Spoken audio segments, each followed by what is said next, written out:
nange namatira obulamu bwange bwonna. Yoyoyoyo Sabula Walula olera mama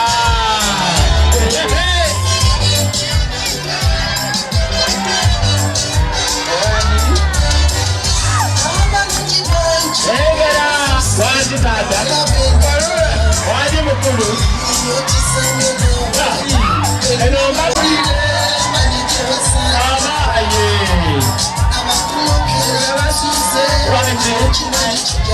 Ulira abatingi toko chemwe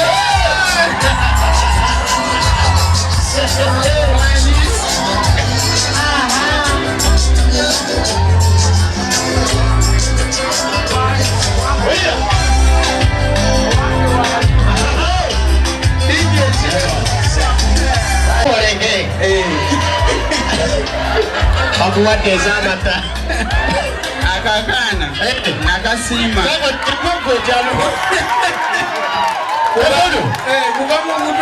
Kugambuto Keko kewepikira Wanje wekamba nakulu Abali Wanje Soko weke Kusayi waliko Say Omuzina waliko kubadechi Aina sutole yange olunaku lumu otyo nga nakakanzeemuko Uncle Peter yali agenda wa mu kibuga kola Uncle Peter otyo nawulira bomu ekibwatuka otyo kumbe gwoli munziko asitabizemu kuzina Sabula abantu bano obedda bagamba onkulu yalina akabazi kaffe kalina otunyumiza kakati olwo mwefuna mutya n'omwana oyo gwe nawe otufiiriza emboozi tebankadde omwana oyo otyo yali abeera kata ekatadde wano kata era ekata waggulu otyo kati namugwanira emyaka 2 okyaweddereza amazima ga Katonda muggulu otyo kakati ku kyaki nga ndi masimaati muteeka ku piki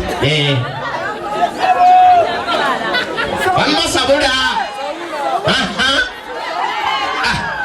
gwe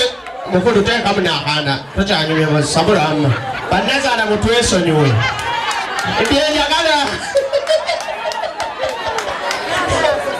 ondeke ekola interview bannange basibole banyabo muli ku TV live akyakazizza omukulu mukolo guno gwange gwa presenta bateekamu egugo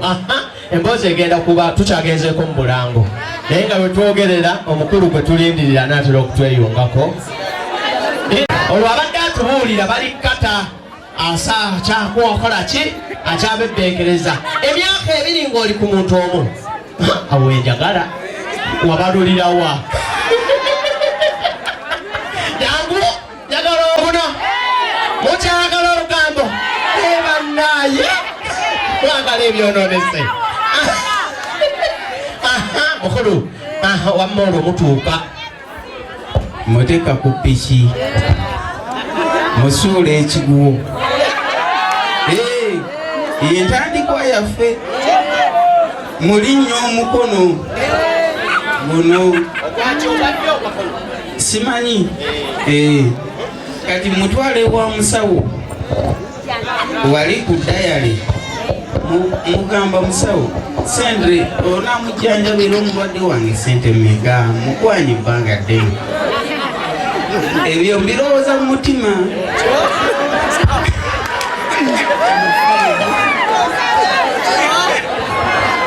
agaanyi akyaganye otyo kati naŋŋamba kijja kusinziira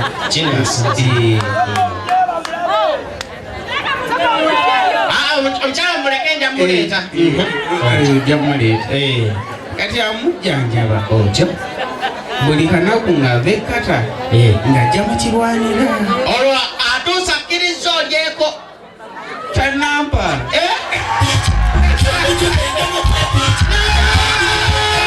Olwa mukirwanira ab'ekkata ajja mukirwanira mukoma kuki nga yajjanga omwezi mulamba nga mwezi mulamba atuuka butuusi kati nga bamujjanjaba nemugamba sina mukazi ntwalira ensawo eno onjolezeeko ku ngoyi bambi otyo nagamba nekutwala sina buki buzibu otyo nagenda ng'ayoza wadda otyo kakati okwepiikya teekamu akayimba sokoje nze njagala ewantu kati olwo nga kyekikulemesa omwezi mulamba ajja atuuka nga mulwadde omukono omukono gwali mulwadde kati olwo egwawona ojjawo obuguma obumuga nti munayo okwepiikya ebyo abantu mmwe bwe mutyo mwayinanga ebitanda byalinga byakukomerera osimba enkondo mu ttaka n'okuba oluki n'ogira oyiwako akaliri otyo ate tayisobola butayogerako gye muli weewaawo akati obudde bwe bubeera wano nze mumanyi akwasaganya ebintu bingi okkiriza asooka ajja ayogere